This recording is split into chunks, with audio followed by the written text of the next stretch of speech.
नमस्कार, आदाब। मैं हूं इरफान और आप सुन रहे हैं लिसन विद इरफान। और इन दिनों मैं आपके लिए पढ़ रहा हूं बलराज साहनी की फिल्मी आत्मकथा।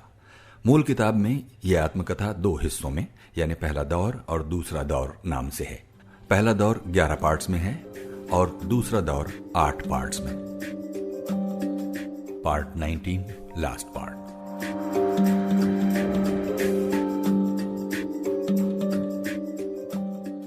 मरते समय अपने जीवन की कम से कम एक प्राप्ति का मुझे जरूर गर्व होगा कि मैंने 2 बीघा जमीन जैसी फिल्म में काम किया था।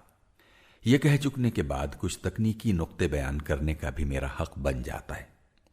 इस फिल्म का आधार रविंद्रनाथ टैगोर की इसी नाम की एक प्रसिद्ध कविता को बनाया गया था। इस संबंध में उनके प्रति बिमल रॉय का कहीं भी कृतज्ञता प्रकट न करना मेरे ख्याल से न्याय संगत नहीं है। फिल्म के मुख्य पात्र का कहीं भी जुल्म और अन्याय के खिलाफ खड़ा न होना और अपने दोस्तों, साथियों और पड़ोसियों से अलग थलग रहना उसके चरित्र को काफी कमजोर कर डालता है। दर्शक हमेशा अपने को कहानी के नायक के साथ जोड़ना चाहता है, पर ऐसे कमजोर और अपने आप में सिमटे हुए नायक के साथ कौन जुड़ना चाहेगा? उस पर तो तरस ही खाया जा सकता है। इसीलिए 2 बीघा जमीन शिक्षितों में तो लोकप्रिय हुई, पर आम जनता में उतनी नहीं। ये दोष किसी न किसी मात्रा में हमारी सारी प्रगतिवादी कला और प्रगतिवादी साहित्य में पाया जाता है। हम अपने देश की जनता के साथ जुड़ने के बजाय विदेशी कद्र कीमतों के साथ जुड़ने की ज्यादा कोशिश करते हैं। 2 बीघा जमीन की तकनीक संसार प्रसिद्ध इतालवी निर्देशक विटोरियो डी सिका की फिल्म बाइसिकल थीफ और इतालवी नव यथार्थवाद से बहुत प्रभावित थी। उसके गानों पर रूसी धुनों की छाप थी। शायद इसीलिए रूस में 2 बीघा जमीन के पल्ले केवल प्रशंसा ही आई, जबकि सारी लोकप्रियता राज कपूर की फिल्म आवारा ले गई। साझे खेतों और कारखानों में करोड़ों मजदूर और किसान उसका गीत आवारा हूं गाते फिरते थे। राज कपूर वहां रूसी फिल्मकारों से भी ज्यादा लोकप्रिय कलाकार बन गए। हमारे प्रतिनिधिमंडल को इस बात का अनुमान तक नहीं था। समाजवाद के तीर्थ स्थान से हमें कहीं ऊंचे स्तर के सौंदर्य बोध की आशा थी, पर ध्यान से देखा जाए तो इसमें रूसियों का कोई दोष नहीं था। आवारा में सशक्त हिंदुस्तानियत की झलक थी। ये उसी तरह की बात है जैसे इंग्लैंड का अंग्रेज उस हिंदुस्तानी की बोलचाल को ज्यादा पसंद करता है जिसे सिर्फ टूटी फूटी अंग्रेजी बोलनी आती है। अगर इश्तिहारबाजी उतनी अच्छी ना होती और रिलीज का प्रबंध बहुत बढ़िया ना किया गया होता तो 2 बीघा जमीन अगर हिंदुस्तान में फेल हो गई होती तो अचरज की बात ना होती। उससे पहले धरती के लाल और नीचा नगर फेल हो चुकी थी। इसका सबसे बड़ा सबूत यह है कि बिमल रॉय ने उसके बाद ऐसी फिल्म बनाने का कभी साहस नहीं किया। 2 बीघा जमीन के विदेशी प्रदर्शन के अधिकार राजवंश खन्ना और उनके हिस्सेदार राजेंद्र सिंह होड़ा और गुरुमुख सिंह के पास थे। ये तीनों व्यक्ति प्रगतिशील विचारों वाले और विद्यार्थी आंदोलन के प्रसिद्ध नेता रह चुके थे। उन्होंने फिल्म की सफलता के लिए पूरा जोर लगाया और बंबई के मेट्रो सिनेमा में उसे बड़े ठाट बाट से रिलीज कराया। रूस, चीन, फ्रांस, स्विट्जरलैंड और अन्य कई देशों में फिल्म को जो प्रसिद्धि मिली वो इन्हीं व्यक्तियों की अथक मेहनत का नतीजा था। 2 बीघा जमीन और परिणीता के बाद जो सम्मान बिमल रॉय को मिला वो कभी देवकी बोस, बरुआ और वी शांताराम के हिस्से भी आया था, पर उनकी तरह बिमल रॉय भी उसे पचाने और अपनी नम्रता को कायम रखने में असमर्थ रहे। अपने गिर्द बड़े बड़े कलाकारों, सेठों और डिस्ट्रीब्यूटरों की भीड़ से वो भी बच ना पाए। नतीजा यह हुआ कि वो यथार्थवादी और प्रगतिशील विचारों के मामले में समझौता करने लगे। यही नहीं, अपने साथियों की प्रसिद्धि का हिस्सा भी खुद ही लेने लगे। सच्चे शुभचिंतक और गुणी साथी उनका संग छोड़ गए और उनका स्थान मूर्ख और चापलूस लोगों ने ले लिया। तकनीक का पलड़ा दिनों दिन भारी होता गया और कला की आत्मा कमजोर होती गई। विदेशों में जो स्थान उन्होंने बनाया था वो सत्यजीत रे ने ले लिया। फिर व्यापारिक सूझबूझ तो उनमें थी ही नहीं। आखिर वो कलाकार थे। खर्च और आडंबर बढ़ते गए। शांति, सेहत सबने जवाब दे दिया और 55 वर्ष की अल्पायु में उनका देहांत हो गया। फिल्म इंडस्ट्री के लिए यह बहुत दुखांत था। उनके जाने से एक ऐसा अभाव पैदा हुआ जिसे आज तक भरा नहीं जा सका। उन जैसे अद्वितीय कलाकार रोज रोज पैदा नहीं होते।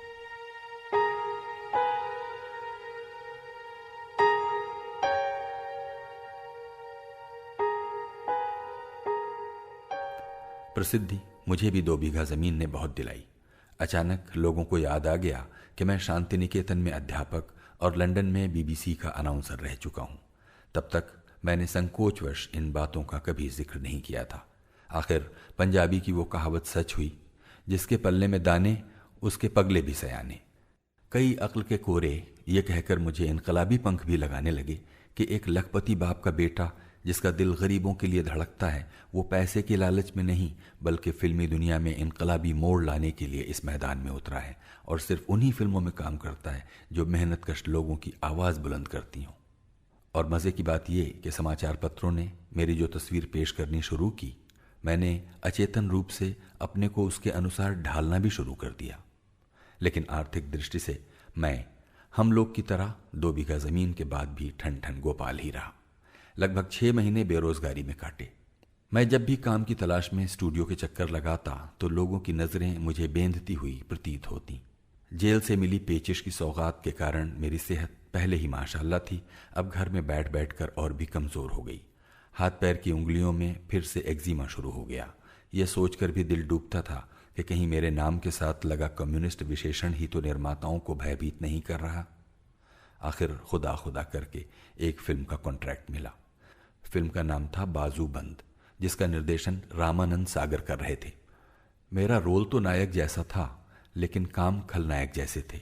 वो एक ऐसे शराबी कबाबी आदमी का रोल था जो वेश्या के हुस्न का गुलाम होकर अपनी सुयोग्य और सुशील पत्नी को परेशान करता है। एक दिन सेट पर अचानक बिमलदा आए, जैसे कि कभी हम लोग के सेट पर आए थे।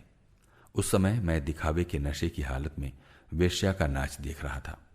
बिमलदा को देखकर मुझे शर्म सी महसूस होने लगी। तभी उन्होंने पास आकर मेरे कान में कहा, 2 बीघा ज़मीन के बाद ऐसी फिल्मों में काम करने लगे हो। सुनकर मैं भौचक्का रह गया और यकायक कोई जवाब देते न बना, लेकिन मेरा मन तल्खी से भर गया। दूसरे की आलोचना करना कितना आसान होता है। हर कोई दूसरे से ही आदर्श मनुष्य बनने और कुर्बानी करने की आशा करता है। बड़ी मुश्किलों से मेरा दाना पानी फिर से चला था। उस समय मेरी नज़र में बाजूबंद की कीमत 2 बीघा ज़मीन से कई गुना ज़्यादा थी। उसके ही सहारे मेरे बच्चों का पेट पल रहा था। क्या बिमलदा के लिए ऐसा व्यंग्य करना उचित था, जबकि खुद उन्होंने मेरा हाल तक नहीं पूछा था? पर क्या पता उन्होंने व्यंग्य न किया हो। क्या पता मेरी तरह बिमलदा भी अपने को दूसरों की नज़रों से देखने लग गए हों और सोचते हों कि उन्होंने इनकलाबी फिल्म ही नहीं बनाई थी, बल्कि सचमुच इनकलाब कर डाला था। कुछ अरसा पहले एक और बंगाली निर्देशक हेमेन गुप्ता ने आनंद मठ फिल्म बनाई थी। अंग्रेजों के ज़माने में हेमेन गुप्ता खुद पिस्तौलबाज इनकलाबी रह चुके थे। 1942 और भूली नाई बंगाली फिल्में बनाने के बाद वो बंबई आए थे। आनंद मठ फिल्म बंकिम चंद्र चैटर्जी के उपन्यास पर आधारित थी। ये उपन्यास इनकलाबी आंदोलन के बारे में था। हेमेन गुप्ता ने उस फिल्म की शूटिंग को भी एक इनकलाबी महायज्ञ बना दिया था। कलाकारों की जानें खतरे में डालकर शॉट लेते हुए उन्हें ऐसा लगता था जैसे अपने देश के कुर्बानी भरे बीते दिनों को फिर से जी रहे हों। उनके इस जोश का शिकार बड़े कलाकार तो बनने को तैयार न थे, लेकिन छोटे कलाकारों और एक्स्ट्राओं को अपनी मजबूरियों के कारण उनकी बातें मानकर खतरा मोल लेना पड़ रहा था। वो अपने हुक्म पर उनसे मर मिटने की उसी प्रकार आशा करते थे जिस प्रकार नेपोलियन अपने सिपाहियों से करता था। 3-4 एक्स्ट्रा तो सचमुच मर गए थे। 2 बीघा ज़मीन में काम करने के बाद कहीं मैं भी तो बिमलदा की नज़रों में किसी महायज्ञ के लिए अर्पित तो नहीं हो चुका था। देश उन्हें यथार्थवादी कला का गुरु मान चुका था। फिर मुझे उनसे दूर होने का क्या हक था? बातों का जख्म मुश्किल से भरता है। हो सकता है कि बिमलदा ने वो बात सहज भाव से कही हो, पर मैं उन्हें माफ न कर सका। उस समय मेरी मनोदशा ही कुछ ऐसी थी। इप्टा और कम्युनिस्ट पार्टी से टूटने के बाद मेरी जिंदगी डामाडोल थी। ऊपर से पुलिस की धमकियां, मुझे मुखबिर बनाने की कोशिश भी की जा रही थी। दोस्तों साथियों की शिकायतों और तानों ने जिंदगी बिल्कुल बेजार कर दी थी। और फिर जिंदगी की तलखी अलग। बिमल रॉय के आने से पहले अनवर हुसैन फिल्म लाइन के बड़े तल्ख किस्से सुना रहे थे। उनमें एक मुझे आज तक याद है। एक मशहूर फिल्म निर्माता और निर्देशक ने मीना कुमारी को अपनी फिल्म में लिया था। शूटिंग के पहले ही दिन दोपहर के खाने के समय निर्माता निर्देशक ने मेज के नीचे मीना कुमारी के पांव पर अपना पांव रख दिया। ऐसी हरकतें करना निर्माता निर्देशक अपना हक समझते हैं। इंडस्ट्री में आम मशहूर है कि किसी न किसी की टांगों के नीचे से निकले बिना शायद ही कोई लड़की हीरोइन बनने की आशा कर सकती है, और कई लड़कियां तो निर्माताओं के झूठे वादों पर यकीन करके ही अपनी जिंदगी बर्बाद कर लेती हैं। उस समय मीना कुमारी कोई मामूली अभिनेत्री नहीं थी। उन्होंने अपमान महसूस किया और निर्माता निर्देशक को अलग ले जाकर शराफत से पेश आने के लिए कहा। तब निर्माता निर्देशक ने बदला लेने के लिए एक ऐसा दृश्य लिखवाया जिसमें नायक नायिका को जोर का थप्पड़ मारता है। उस दृश्य के 31 रीटेक लिए गए और नायक भी कोई मामूली अभिनेता नहीं था। वो प्रथम श्रेणी का कलाकार था जिसके नाम की लाखों लड़कियां माला जपती थीं और जिसकी फोटो सामने रखकर आहें भरा करती थीं। उसे अच्छी तरह पता था कि थप्पड़ क्यों मरवाए जा रहे हैं, फिर भी उसने मारने में संकोच नहीं किया। 31 थप्पड़। लेकिन मीना कुमारी ने उफ तक न की। शॉट खत्म होने पर वो अपने मेकअप रूम में गई और रोईं। एक बात और याद आती है। उस समय मुझे गदरी बाबा गुरुमुख सिंह बहुत याद आए थे। जेल से उम्र कैद काट कर रिहा होने के बाद वो बंबई में कम्युनिस्ट पार्टी के दफ्तर में आकर ठहरे थे। एक कॉमरेड मुझे उनके दर्शन कराने के लिए ले गया था। बाबा गुरुमुख सिंह ने मुझे घूर कर देखा था और कहा था, ओए बलराज, तुम पंजाबी, पंजाब क्यों नहीं जाते? यहां क्या करते हो? मैंने उनकी बात हंसकर टाल दी थी। बंबई शहर का जनरल सेक्रेटरी होने के नाते मैं जबरदस्ती कुल हिंद इप्टा का लीडर बना फिरता था। तब वही सवाल मेरे मन में बार बार उठा, पंजाब जाकर क्यों ना भाग जाऊं यहां से, वहां जहां अपने लोग, अपनी जबान, अपना अन्न पानी है। पर वहां जाकर क्या करूंगा? वहां तो यहां से भी बुरी हालत होगी। मेरा भाई भीष्म जगह जगह धक्के खा रहा है। राजवंश खन्ना, राजेंद्र सिंह बेदी, साहिर लुधियानवी और कितने अन्य साथी रोजगार की खातिर बंबई आ रहे हैं। मेरा तो फिर भी किसी हद तक नाखून अड़ा हुआ है। लोग चाहे जो भी करते रहें, पर मैं सबसे पहले आर्थिक रूप से स्वतंत्र होना चाहूंगा और इसके लिए अपने काम में योग्यता पैदा करनी होगी और ज्यादा मेहनत करनी होगी। फिल्मों में मन चाहे न लगे, वातावरण चाहे कितना भी बुरा हो, पर मुझे कामयाब होकर दिखाना है। पंजाब जाने के बारे में सोचना एक तरह से अपराध है।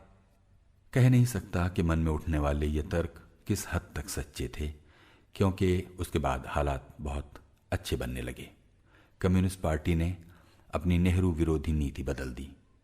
मेरे जैसे कम्युनिस्टों के चेहरों पर से गद्दार होने का दाग मिट गया। लगभग उन्हीं दिनों एक साथ औलाद, टकसाल, आकाश, राही वगैरह 4-5 फिल्मों के कॉन्ट्रैक्ट मिल गए। कम से कम अगले 4-5 साल जिंदगी आराम से बीतने की आशा बंधी। अब मैं अपने तरीके से जी सकता था। फिल्मों के घटिया वातावरण को अच्छा बनाने के लिए संघर्ष कर सकता था। पर इतनी बहादुरी मेरे अंदर कहां। कामयाबी के बाद मेरी किस्मत में भी अपनी आत्मा के साथ समझौता करना ही लिखा था। बिमलदा का व्यंग्य सही था, मगर समय से पहले किया गया था। मैंने चार्ली चैपलिन की आत्मकथा बड़े शौक से पढ़ी है। मुझे लगा कि जहां तक वो महान कलाकार अपनी गरीबी और गुमनामी के दिनों का वर्णन करता है, उसकी जिंदगी की कहानी बेहद दिलचस्प बनी रहती है। पर कामयाबी के दौर की शुरुआत होते ही वो फीकी पड़ने लगती है। तब चैपलिन व्यक्तिगत समस्याओं और लॉर्ड लेडियों की दोस्ती में खोया हुआ प्रतीत होता है, जैसे आत्मिक रूप से छोटा होता जा रहा हो।